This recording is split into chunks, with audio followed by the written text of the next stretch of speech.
ઝોનની November 2023માં booking licence આપવામાં આવેલું હતું અને એને પછી 1/1/2024થી 31/12/2024 સુધીની રિન્યુઅલ આપવામાં આવેલું છે.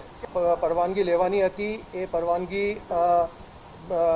R&Bમાંથી મેળવવામાં આવેલું છે, યાંત્રિક વિભાગમાંથી મેળવવામાં આવેલું છે અને એને જે ફાયર સેફટીના જે સાધનો એને લખ્યું છે કે એને ફાયર સેફટીના સાધનો ત્યાં મૂકવામાં આવેલા છે એની પણ એને પુરાવા રજૂ કર્યું છે. ફાયર NOC માટે એની કાર્યવાહી ચાલુમાં હતી, એ કાર્યવાહી અત્યારે પૂર્ણ થઈ નથી.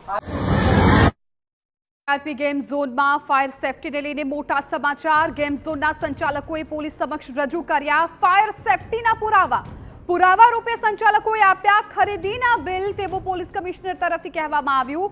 ફાયર સેફટીના બિલ રજૂ કરીને જવાબદારીમાંથી છટકવાનો પ્રયાસ થઈ રહ્યો છે. રાજકોટ શહેર પોલીસ કમિશનર રાજુ ભાર્ગવનું આ મોટું નિવેદન. ફાયર સેફટીના સાધનો હતા પરંતુ ઇન્સ્ટોલ કરવાના બાકી હતા. સાધનો ઇન્સ્ટોલ ન કરાયા હોવાથી દુર્ઘટના પર કાબુ ન મેળવી શકાયો.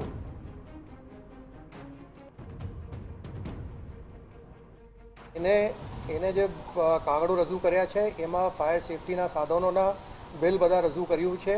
એ ફાયર સેફટીના સાધનો ત્યાં હતા પરંતુ જે પ્રમાણમાં એને કાર્યવાહી કરવી હતી એ કદાચ થઈ નથી, એટલા માટે આ આખી દુર્ઘટનાને આપણે કંટ્રોલ નથી કરી શક્યા.